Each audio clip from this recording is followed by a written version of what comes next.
Hi guys, so like I mentioned in my previous vlog, during our trip to Japan, we stayed at a traditional Japanese inn called the Ryokan.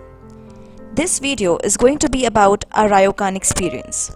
Ryokan existed since the 18th century, and even today they are cherished as a perfect medium to experience Japanese hospitality and service.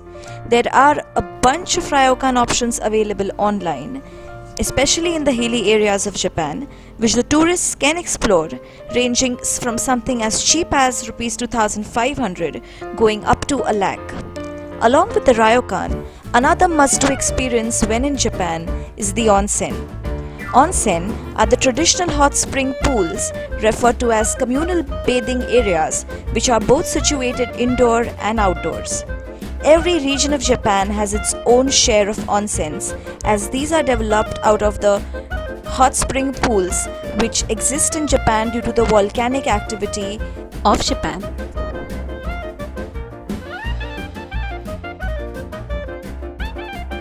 So by the time we checked into the Ryokan, it was late evening already and it was dinner time. We were already starving with all that travelling. The hotel was kind enough to arrange a traditional Japanese 7-course set menu for us, which actually was complimentary. We got this amazing deal through bookings.com, so do check their website for all your hotel bookings.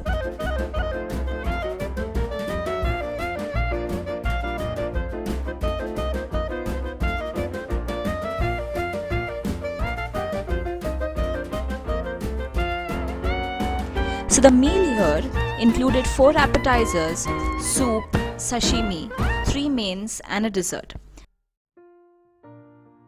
So for the appetizers, they served us core dish with cream, grilled eggplant and shrimp, some roasted duck, tatsuka fried sori, and some chestnut dumplings. Now sori is a kind of fish which is very popular in East Asian countries, and tatsuka is a Japanese technique of frying.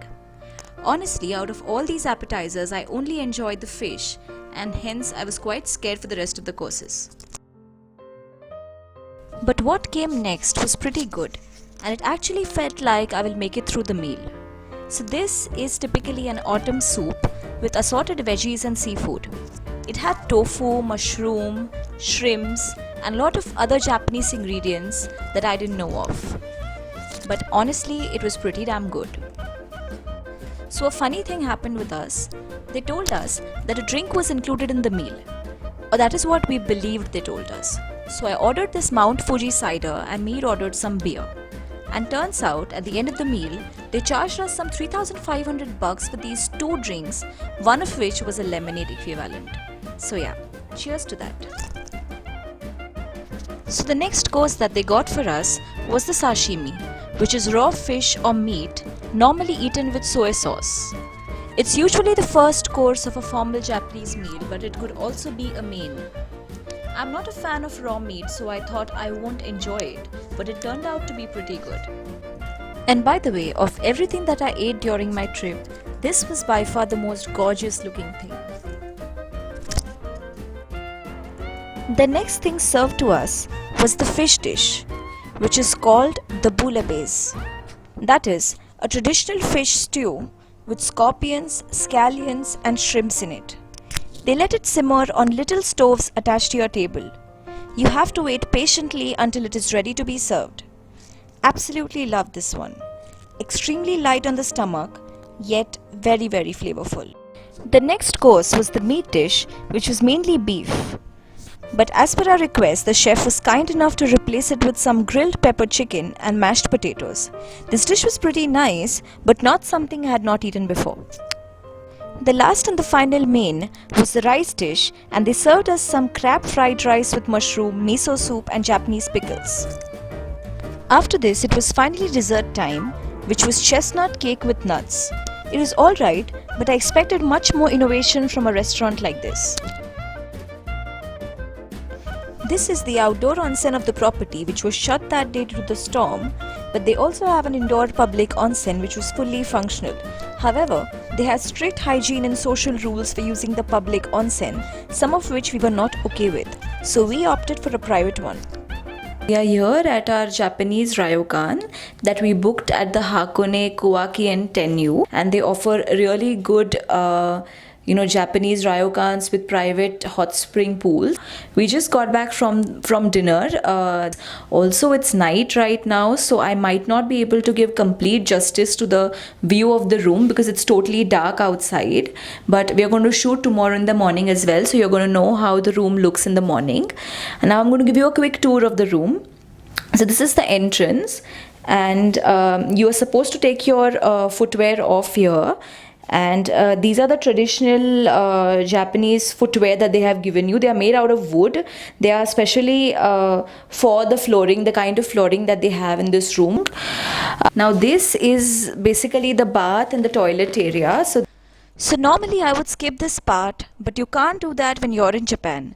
I mean, with this level of innovation, you've really got to give them some credit. There is a whole range of commands here that will make you spend more time in the washroom just to find out what they are. Okay, just kidding. But really, in a world of no jet sprays, this is really a dream come true. Also, this is very typically Japanese. You will find these remote commands everywhere, right from public toilets at a Subway till a Burger King. So you're allowed to get used to it while you're in Japan.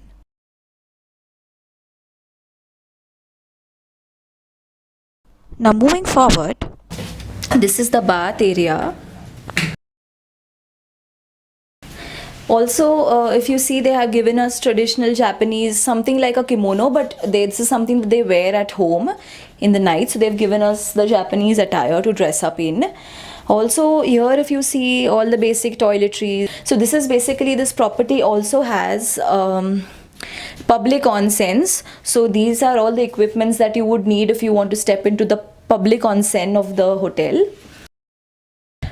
Here they have given us some towels, and if you shut this door, it is like a private area. You can just get out of the bath and get ready here. So now we are entering the main Ryokan. This is how the room looks. It's really big. We've stayed in a room in Tokyo and also the one in Osaka. So this one's much bigger than that, and it is such a comfort and luxury, honestly. I mean, so these are the beds. If you see, the beds are really low-lying. That is because it's traditional Japanese and it's an earthquake-prone country. So they prefer to have their stuff traditionally low to the ground. So this is how it is. And this is the carpet that I was telling you about. So it's like you don't need to wear socks in there. It generates heat, and I think it is made out of rice remains, but I'm not sure. But yeah, this is a semi-traditional Ryokan, you can say, because they have a sofa and they also have a TV, and then they have a lounge area here, and this is the tatami area, which is also very traditionally Japanese. So the seats are very close to the ground, and also they don't use chairs, but they use these cushions. So they have given us the cushions, and this is the Japanese tea set. And here we have gone for the private onsen. So we have a private hot spring pool here. We have settings, so you have a hot spring 15 minutes setting, so you can just set your hot spring pool in here. So if you click on this, it will fill hot spring pool with hot water. And this is the hot spring pool. This is how they have given us separate footwear to get into the onsen, and it's raining outside. They've also given us curtains here, so you can close it if you want to take a shower. Yes, this is how the Ryokan looks. So we had a lovely stay here. I'm going to show you how this place looks. So if you can see the view is so beautiful. This is the hot pool onsen that I was telling you about.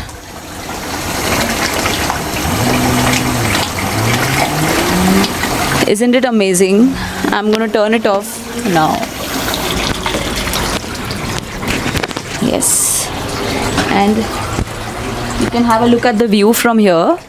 It is totally gorgeous. Also, the breakfast here was really good. It not only had Japanese food options, but also a great spread of Western food. We had a lovely time at this resort, and I think if you have a power-packed holiday, you should spend one day at a place like this where you can enjoy the traditional feel of the country and eat their kind of food and dress up like them. They also gave us separate ropes for dining and separate separate bathrobes. So it was a complete Japanese feel that we experienced yesterday. It was fantastic, honestly. So yeah, we had a lovely time here and we really loved the place, and I would recommend it to anybody who is visiting Japan.